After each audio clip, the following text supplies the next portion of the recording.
Na mga kabes, ngayon naman ay pag-uusapan naman natin yung tanong, may isang kabest friend tayo na nagtatanong. Ang tanong niya kasi mga kabes kung saan ba raw ang sulit o magandang bumili ng gold, no? Kung sa mga subasta sa sanlaan ba o sa umpid, mga kabest friend. Siguro kahit saan na lang, no? Sabihin lang natin pati kung yung iba kasi bumibili doon sa mga mall may maraming mga jewelry store sa mall, kaya sama na rin natin po mga kabes, no? Ganito yan mga kabest friend. Pag bibili kayo ng ginto, no, or jewelry, una-una binanggit ko na to sa vlog ko, no, sa ibang video ko nabanggit ko na ito mga kabes, na iwasan ninyong bumili ng may mga pearl, ng may mga diamonds, no? O kahit anong nakasama dyan na hindi ginto, mga kabes, no? Kasi kung bibili tayo ng sa subasta or sa ungpin or sa mall, bibili tayo ng ginto doon. Actually mga kabes, puro naman safe lahat yun no? Pero dapat masisiguro mo yung pupunta mong shop ay hindi medyo madaya, no? Hindi madaya kasi po tulad niya sa umpin, napasok ko na yung umpin Nung nasa Maynila ako, pinasok ko na yung umpin. May mga tindahan dyan na hindi dapat kausap Masyadong hindi ko lang alam kung bakit ganun silang, kung ambawa, pupunta ko kayo doon, no? Kasi pinuntahan ko na yung umpin, no? Hindi naman lahat, may mga jewelry store din dyan na magandang kausap, mga kabes. Katulad nung may mga napasok akong jewelry store dyan sa umpin. Hinahanap ko ay Chinese gold na 22K, 24K, no? Yung may tatak na 99.99, mga kabes, no? Yung hinahanap ko doon.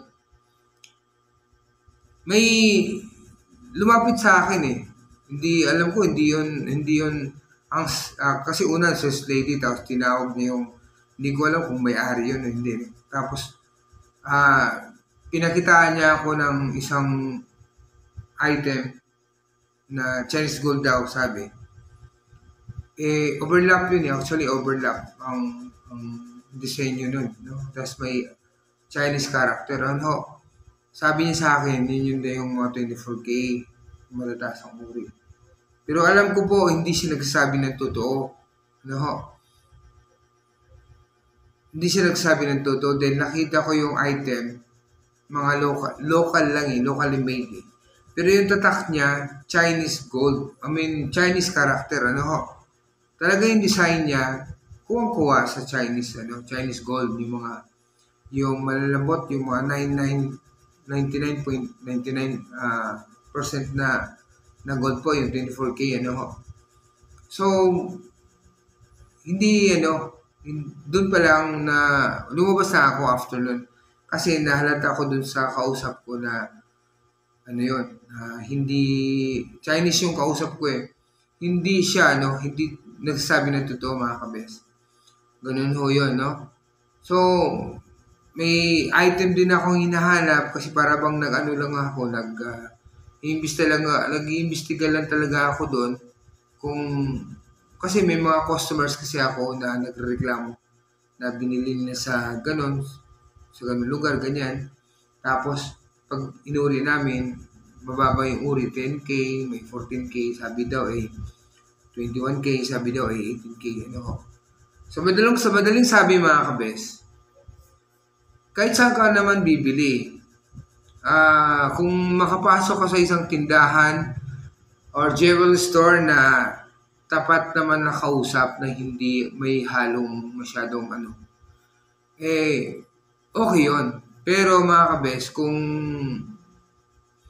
sa tanong ni sir kung saan pinaka-safe, sa mga katulad po, kung sa mga katulad namin o katulad ko na sanay na sa mga jewelry, kahit saan ako pwedeng bumili.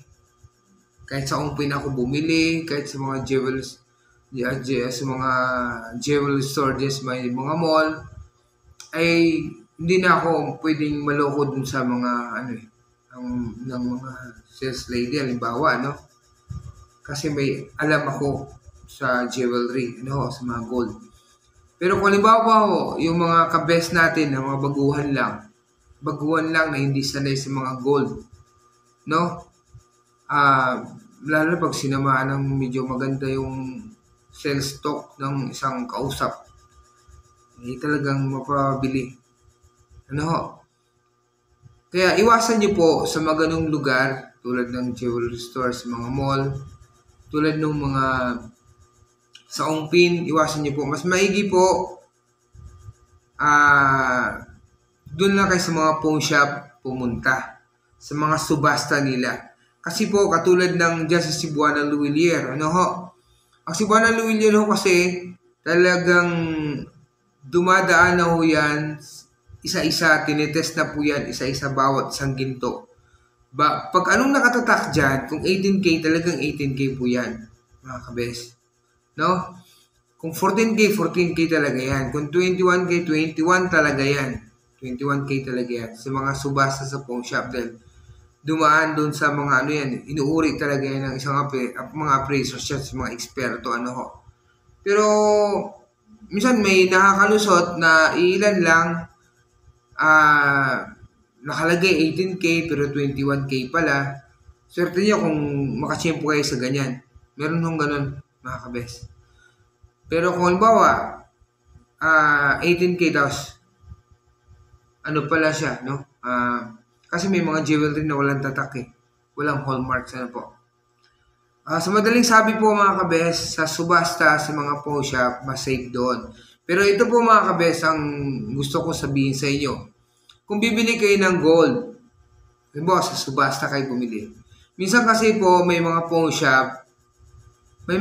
shop po na tulad ng may mga display sa mga RD pawn shop, mga Palawan, may mga Villarica, may Cebuana Luwilier, Tinitingnan ko na yan May mga, minsan presyo lang ang nakalagay doon. Tapos kilatis, kilatis, let's say, 18K. Tapos, mayroon siyang presyo, minsan nakalagay lang doon. Ganito po tip ko sa inyo, mga kabes. Dapat, para alam nyo na medyo tama lang yung presyo pagkabili ninyo. Palagay na natin 18K. Dapat, alam nyo kung magkano ang per gram. Kasi dapat ang pagbili nyo, alam nyo ang per gram ng pagkakabili mo sa item o sa isang jewelry. Kung 14K, 18K, or 21K, alam mo kung magkano ang per gram. Ngayon, gusto nyo malaman ang per gram ngayon. Mga kabes, mag-comment kayo sa akin. Sasagutin ko po kung magtanong kayo kung magkano ang per gram ngayon sa mga subastahan, or sa mga jewelry store, kung para hindi naman kayo masyadong maagrabyado, mag-comment kayo, magtanong kayo sa akin magkano per gram ngayon. Sasabihin ko po sa inyo, mga kabes. Dapat alam nyo kung magkano ang per gram ng pagkakabili nyo. Kasi pag dumating yung time na gusto nyo i-dispose yung item, gusto mong isanla, gusto mong ibenta, alam mo kung magkano alam mo kung magkano pwedeng pumalo yung nabili mong jewelry, kasi pag gold lang yung binili nyo po, mga kabes, maniwala kayo sa akin, ilang taon lang yan, bawi na kayo. Bawi na kayo dun sa puhunan o yung yung presyo kung ibig sabihin, yung presyo pagkabili mo, mga kabes. Basta wag nyo yung haluan na kung bibili kayo, wag nyo haluan na may mga brilyante, may mga perlas, may mga color stones, Iwasan nyo po yan, mga ka-best friend. Kasi sa ngayon siguro, palagay natin, maring gusto nyo, Dahil pag may pera kayo, dahil gusto nyo bumili. Minsan, may tao na gustong bumili lang. Gusto lang bumili, ng gold. Bili ng bili. Kung anong design nakita niya, kung gusto niya ang design, bili lang siya ng bili. Wag ho ganun mga kabes. Dapat alam mo rin yun. Kung maging wise tayo, alam mo ang per gram ng pagkakabili mo. No? Kahit alam mo yung design, ito yung design na hinahanap mo na gustong-gusto mo, mga kabes. Dapat, nandun ka pa rin sa kumbaga, kumbaga, alam mo kung magkano presyuhan ng ginto. No? Huwag yung bili ka ng bili kasi baka pag dumating, siguro nga, palagay natin, marami ka pang pera, hindi mo masyado iniisip yan. Pag dumating on tayo mga kabes na kailangan mo na ng pera, no? Doon mo ma-realize na nagkamali ka ng bili kung napamahal ang pagkabili mo, mga kabes.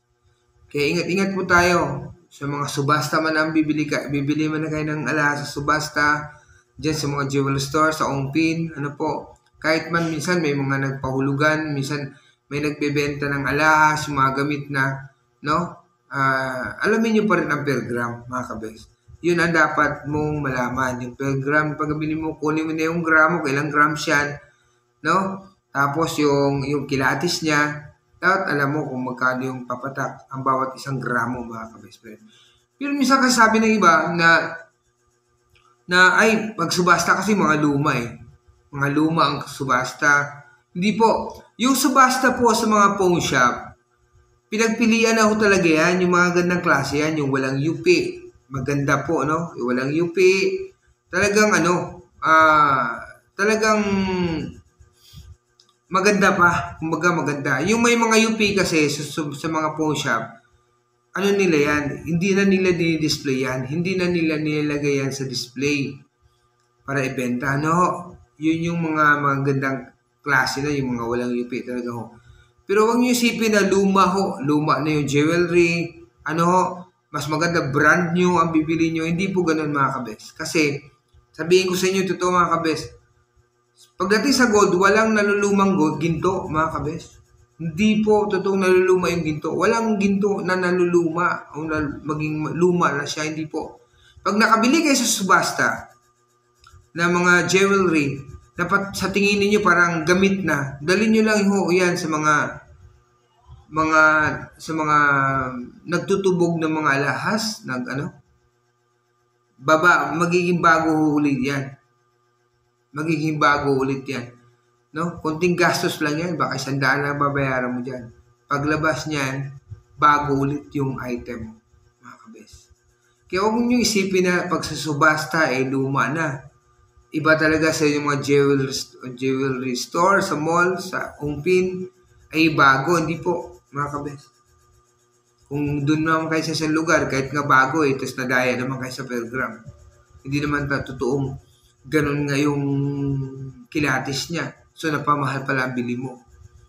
Doon na kayo sa subasta. Kahit palagay natin, second hand na yan, nagamit na yan, ilapit nyo lang mo sa mga repair shop, no? Yung mga jewelry repair shop.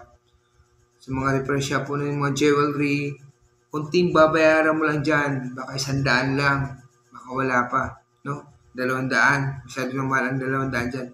Paglabas niyan mga kabes, bagong-bago na ang inyong alahas, mga kabes. Kaya yan lang gusto kong i-share sa inyo mga kabes. Pag gusto nyo malaman ang per gram ngayon, mag-comment lang kayo sa akin, sasabihin ko sa inyo. Para pagbili nyo ng item, ng jewelry, dapat alam mo ang presyuhan. Kung lumagpas mo ng konti, sasabihin ko sa inyo, dapat kunti lang, no? Kasi hindi naman lahat po ng mga jewelry store ay pare-pareho. Hindi po lahat ng pawn shop na nagsubasta pare-pareho ng presyuhan sa bawat gramo o sa bawat item na binebenta nila, mga kabest friend. No? Mga kabest, hanggang dito muna tayo, no? Hanggang sa muli po, mga kabest friend. Nagpapasalamat akong muli sa inyong patuloy na pagsuporta, mga kabest friend. Hanggang sa muli po, mga kabest. Shout out po sa inyong lahat. Sa gusto magpa-shout out sa next video ko, mag-comment lang po kayo at isa-shout out po sa next video ko, mga kabest friend. Hanggang sa muli po, mga kabest. Bye, mga kabest friend.